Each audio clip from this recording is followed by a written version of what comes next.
Fala, turma, essa semana aí eu até publiquei no meu Instagram, o Uber foi condenado em primeira instância lá no estado de São Paulo a pagar R$ 1 bilhão de multa e assinar a carteira de todos os quase aí 1 milhão de motoristas que estão na plataforma. Isso deu bastante repercussão no nosso mundo aí, no mercado. De um lado, muita gente fica assustada, porque como isso pode prejudicar o mercado, como que isso faz sentido.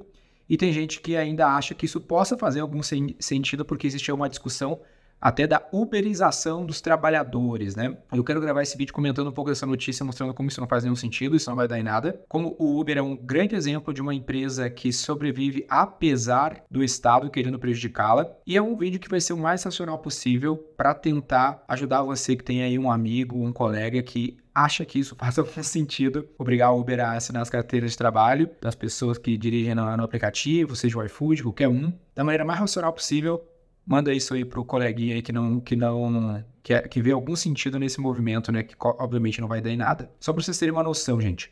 O Uber é uma empresa que já acumula um prejuízo de 31 bilhões de dólares. Então, só esse argumento já quebra a visão que muita gente tem de que o trabalhador está sendo explorado. Turma, são 31 bilhões de dólares, mais de uma década de investimento para tentar viabilizar um negócio.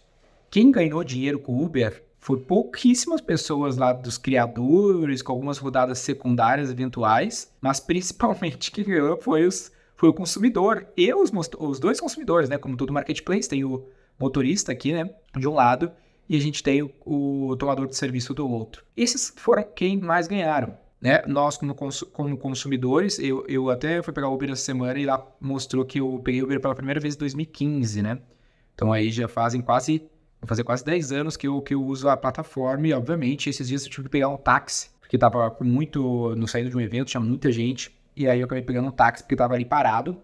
Foi uma experiência traumática, horrível, né? Pra quem pegou táxi aí sabe como que é, além do preço e do serviço e tudo mais. Então a gente, como consumidor, ganhou muito às custas de capital privado global, de vários fundos, benchmark capital e tudo mais. O próprio Google, né, botou aí centenas de milhões de dólares no Uber. Agora eles começaram a ver uma cor do dinheiro, mas eles ainda têm 31 bilhões de dólares de 31 bilhões de dólares de prejuízo acumulado. Nós, consumidores, ganhamos pra caramba com isso. Livres de ônibus, livres de transporte público, livres da máfia e dos táxis que a gente sabe que tem. Pô, mas o motorista sofre, ó, pelo que eu consegui levantar aqui, ó, no Brasil, a renda líquida média de um motorista de aplicativo, tipo Uber, ele ganha líquido R$ 2.925, provavelmente ali o Uber X, o mais simples, chegando aí a R$ 4.756, provavelmente o Uber Black. Ele ganha então de 2.925 a 4.756 de renda líquida. Num país onde a média salarial no segundo trimestre agora de 2023 foi de R$ 2.836, média salarial. E a gente sabe que o salário CLT não vai líquido para o bolso do trabalhador. Eu odeio a palavra trabalhador, acho ela meio pejorativa. Qualquer motorista de Uber, teoricamente, está ganhando acima da média salarial do brasileiro. Isso quer dizer que é um trabalho incrível para se construir uma carreira e por aí vai? Óbvio que não, turma. Não é esta a pretensão da própria empresa e não deveria ser até das pessoas que estão lá. Eventualmente, se a pessoa está numa situação difícil, quantas vezes tu já pegou um Uber com alguém que fez uma puta faculdade e tudo mais, e o cara está numa situação difícil porque o mercado lhe tomou ferro e o cara rapidamente consegue pegar o carro, entrar no aplicativo, sem muita buroca e, pum, fazer os R$ 2.900 de renda líquida, acima da média do salário do Brasil. É esse o objetivo. O Uber não tem a pretensão, apesar de ter gente que acaba ficando por muito tempo no aplicativo, não tem pretensão de empregar a pessoa. É uma renda extra, é uma ocupação, é uma etapa na vida da pessoa, eventualmente temporária. E essa é a coisa incrível que tem nessa parada. Pensa, a pessoa numa situação difícil, cara. Tu tem quantas pessoas no Uber da vida são pessoas que, sei lá, têm 2 filhos, casados. Deve ter história assim, perder de vista, que perdeu o trampo e do dia pra noite falou, fudeu, velho. Perdi o trampo, CLT, que vou ganhar um seguro-desemprego, sei lá, meu mercado tá uma zona. Como é que eu faço grana rápido pra conseguir alimentar os filhos? Cara, do dia pra noite eu tô no aplicativo, ponto, vai fazer 2 mil, 3 mil, 4 mil reais, a depender ali do carro que tu aluga, do carro que tu tem, para 1 milhão de brasileiros. 1 milhão de brasileiros estão no Uber. 1 milhão de brasileiros conseguem fazer isso. Aí a pessoa vai se recolocar no mercado. Ela pode aproveitar esse tempo do carro para ouvir um podcast, aprender um pouco mais de alguma coisa. Ela pode fazer uma grana para pagar algum curso, alguma coisa, e usar isso como um trampolim para a carreira dela. Qual que seria o melhor cenário? Vamos obrigar o Uber a assinar a carteira. O Uber já acumulou 31 milhões de dólares de prejuízo. Se tu obrigar a assinar a carteira, o sistema não funciona. Ele não quer controlar 1 milhão de funcionários. Gente, a Amazon tem 1 milhão de funcionários. Acho que o Uber quer ter 6 milhões de funcionários, que é o número de motoristas que existem no mundo dirigindo Uber. Só no Brasil 1 milhão? Não, a Amazon tem 1 milhão no mundo. E inviabiliza o negócio. Ela simplesmente fecha a porta. Aí esse pai que perdeu o trampo, precisa de dinheiro de curto prazo, ele tá fudido sem uma opção como essa. É isso que tá. E é isso que acontece. Uma opção que remunera ok. Remunera super ok para uma fase da vida desse indivíduo e é bom para o consumidor, é bom para ele. A ideia do Uber, do iFood, do Mercado Livre, dessas empresas, turma, não é uma uberização e botar o cara dirigir horas. O cara não obriga que tu dirija 1, 2, 6, 12, 16, 20, que de noite e dia para lá, para cá.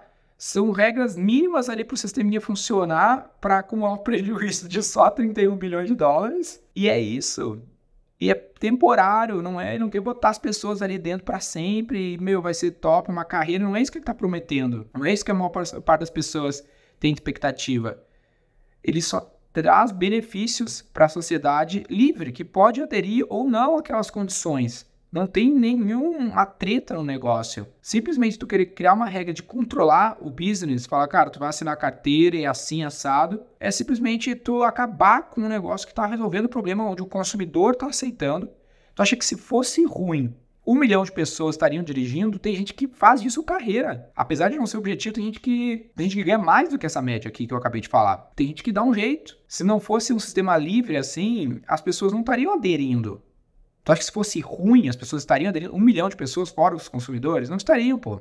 Se for ruim, o consumidor não vai usar, as pessoas não vão dirigir porque tem outras oportunidades melhores. E o Uber, gente, para quem tem empresa e quer empreender e criar coisa legal para ajudar a sociedade para frente, o Uber é o perfeito exemplo de uma empresa que sobrevive apesar do Estado, porque ele brigou muito. Eu me lembro do começo do Uber no Brasil, treta com taxista, sindicato, essas coisas, e eles perduraram, insistiram para conseguir criar esse movimento. Eles não vão pagar essa multa. Isso não vai passar. A pior coisa que pode acontecer para eles é falar, fim do Brasil para nós e tchau. Não vou pagar nada e azar. Só nós que vamos perder, não é os caras. Isso é a mesma coisa no iFood, no entregador do iFood, coisas do gênero. É uma oportunidade. Quanta gente não tem nada e usa o iFood, uma bicicleta do Itaú, para fazer uma grana de curto prazo. Se a pessoa podia estar pedindo dinheiro no sinal. É esse tipo de situação que esse tipo de plataforma permite a pessoa fazer uma renda para dar um respiro numa atividade sem nenhuma barreira de entrada. Literalmente, no caso do iFood, a pessoa consegue usar uma bike do Itaú e começar a entregar e fazer algum dinheiro para dar um respiro. Não é uma carreira para a pessoa ali, mas é para dar um respiro para uma galera que está precisando de algo simples, de curto prazo, para que, quem sabe, ela use isso como um trampolim para se sofisticar e conseguir uma oportunidade melhor. É um puta projeto social, gente. O capitalismo, as empresas são projetos sociais. O lucro, para o teu amigo aí que não entende isso, o lucro, o dinheiro, turma, é o que faz a Benchmark Capital, o Google, colocar 31 bilhões de prejuízo no negócio. Financiar 31 bilhões de prejuízo no negócio com a esperança de um dia, quem sabe, talvez ver o dinheiro. E quem ganhou com isso? As pessoas. Se um dia isso aqui reverter, agora foi o primeiro lucro que eles tiveram, fizeram 400 milhões de dólares de lucro, né, para tentar bater esse prejuízo. Se um dia isso virar uma máquina de imprimir 1 bilhão de lucro por ano para os acionistas, parabéns, eu quero mais é que vire. Por quê? Porque eu estou dando um sinal para os outros detentores de capital de que, cara, tu pode investir a ponto de acumular 31 bilhões de prejuízo, que em algum momento vai ver a cor do dinheiro. Quem ganha com isso? A sociedade, porque vai ter mais produtos melhores, mais oportunidades das pessoas se virarem. Essa é a graça do capitalismo, turma. Esse alinhamento de interesse, as pessoas estão fazendo as coisas pelos interesses delas. E aí tu não vai pensar que o Estado não tem isso, são pessoas, não é pela benevolência do padeiro, do cervejeiro que tu tem bebida e comida na tua casa, é pelo interesse próprio dele alimentar a sua própria família. As pessoas são egoístas por natureza, e o egoísmo não é um problema, é uma virtude também. A diferença é que o político, o Estado, ele te ilude que não tem esse interesse, claro que tem. Inclusive o próprio Estado de São Paulo lançou um aplicativo próprio, Mobilizap, lá São Paulo. Sindicatos, gente, é um lance que no na economia e alguns campos de estudo filosófico de economia e política, a galera fala, né, que os piores sempre chegam ao poder.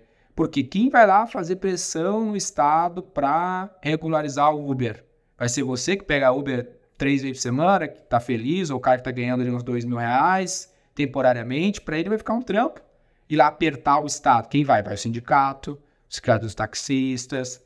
Essa galera vai lá, uma minoria barulhenta, pressionar para esse tipo de problema acontecer para a sociedade, que não tem tempo de fazer essa pressão, e acabar com uma solução tão incrível para nós. Então, eu acho que a maior parte das pessoas, eu fiz a publicação no Instagram ontem, tem 222 comentários até o momento aqui, e a maior parte das pessoas compreendem que isso aqui é um absurdo sem pé nem cabeça, né? Então, eu resolvi gravar o vídeo aqui estendendo um pouco, eu acho que a maior parte de vocês aqui não tem dúvidas que isso aqui é um absurdo, comenta aqui comigo, mas caso tenha alguém que não entenda, tentei trazer um pouco mais de informação aqui, ampliar um pouco a discussão para você compreender esse teu amigo, esse teu indivíduo aí que às vezes não entende o absurdo que isso é. E, obviamente, isso não vai passar, isso não vai morrer, não vai passar nas demais instâncias, não tem como isso acontecer. Eu acho que do tamanho que o Uber conseguiu chegar hoje de benefício para a sociedade, não de lucro, está longe disso. A sociedade talvez pressione até pela febre que eu tive pelo meu comentário, caso isso avançasse, que é improvável de acontecer, a sociedade pressionaria. É muita gente dirigindo, dependendo do aplicativo. Porque não existe em nenhum cenário a hipótese do Uber aceitar isso, assinar a carteira. Só existe a hipótese do Uber sair do Brasil e 1 milhão de pessoas ficarem sem renda. Só existe esses dois cenários. Ou eles abrem mão, o Estado, ou 1 milhão de pessoas ficam sem renda. Só existe esse cenário. Ele vai dar falência à Operação Brasil e pau no cu dos brasileiros e segue a vida em outros países tentando recuperar o prejuízo que eles acumularam. Só existem esses dois cenários. O Estado cria regras prejudiciais para a prosperidade, então, porque ele tem interesse limitado. Talvez você que está assistindo esse vídeo não sabia que o Uber tinha 30 milhões de prejuízo, achou que os caras estavam nadando no dinheiro lá. Não, estão nadando no prejuízo, na pressão de vários estados. Já perderam operações em vários países que não conseguiram ganhar dos monopólios aí de táxi e tudo mais atrelados ao Estado. Quanto mais liberdade tiver e mais empreendedores corajosos como os do Uber para aguentar no osso um prejuízo de 30 bilhões, mais a pressão do risco, né? Risco pra caralho, até de vida, das pressões dos sindicatos dos estados. Quanto mais empreendedores assim, melhor para a sociedade, mais soluções como essa. Pô, eu sou cliente dessa solução há quase 10 anos e, pô, sem ela, minha vida seria muito pior. Eu produziria muito menos. A gente está falando de 1 milhão de pessoas que conseguiram uma renda rápida através do Uber. Mas quantas pessoas conseguem renda usando o Uber como um veículo de transporte mesmo para si, né? Para se locomover e conseguir fazer as coisas. Quantas vezes tu usou o Uber para uma entrevista de emprego? Isso facilitou um pouco mais a tua vida e demais situações aí que todos nós já vivemos. Então, eu não sei o quanto mais eu preciso entender. Caso não tenha ficado claro para você alguma coisa e parece que faz algum sentido na sua cabeça esse movimento do Estado de São Paulo, dessa pessoa, desse juiz individualmente do Estado de São Paulo, comenta comigo que eu posso tentar trazer uma visão, porque para mim já é muito claro, e eu acho que boa parte das pessoas que estão aqui também é muito claro, pelo nível de comentários que a gente teve lá no Instagram. Comenta comigo, gente, tentei trazer um pouco mais de visão ampla de mercado aí no canal do Cientista do Marketing, no fim das contas, marketing é colocar o mercado em movimento para você que está empreendendo, lembrando que empreender não é só ter um CNPJ. A gente tem aí um pouco de visão de um bom case, de alguém que apesar do Estado enfrentou e tem conseguido, ao que tudo indica, virar o jogo e construir um negócio rentável para a sociedade, para os stakeholders e tudo mais. Eu me inspiro bastante nessa história, apesar do fundador do Uber ser um cara controverso. Para quem não viu, dê uma olhada, tem uma série, Super Pumped, no Apple TV, que conta a história aí do Uber com ótimos atores, muito interessante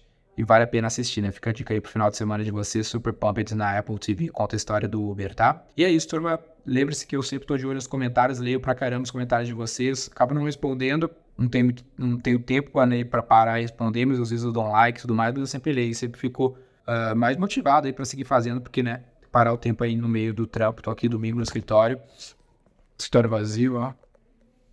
Vou dar uma aula aqui para uma turma de integração aí de franqueados, mas parei aqui para gravar para vocês. Tamo junto.